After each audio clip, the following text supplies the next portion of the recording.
le pays où on peut vous voler votre patrimoine en toute légalité.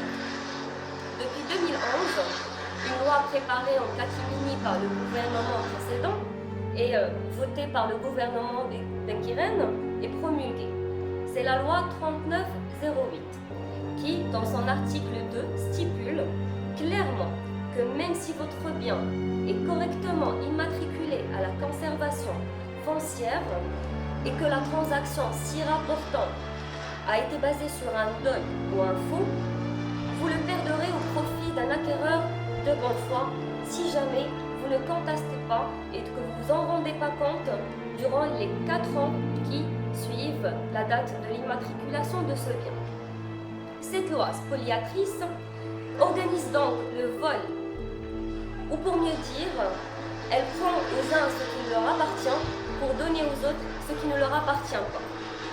Elle fait bien entendu l'affaire d'une mafia spécialisée dans ce genre d'arnaque et elle fait aussi l'affaire de l'État lui-même. L'inviolabilité des droits de propriété jusque-là protégés par des lois qui datent du début du XXe siècle, consacrées par la Constitution, est donc totalement bafouée. On compte jusqu'à aujourd'hui 500 cas victimes en justice. Et bien sûr, cela ne fait que commencer. Que faire? Il s'agit clairement d'une opportunité offerte à des malfrats pour légitimer la dépossession de victimes innocentes. Cela donc doit cesser. Au vu de peu de recours disponibles à l'international, des possibilités limitées en interne et de l'aberration totale de cet état de fait, il s'agit d'amender la loi, voire de la frapper de nullité, de façon à en bannir complètement les effets. Il n'est d'autorité compétente au Maroc aujourd'hui capable de prendre une telle décision.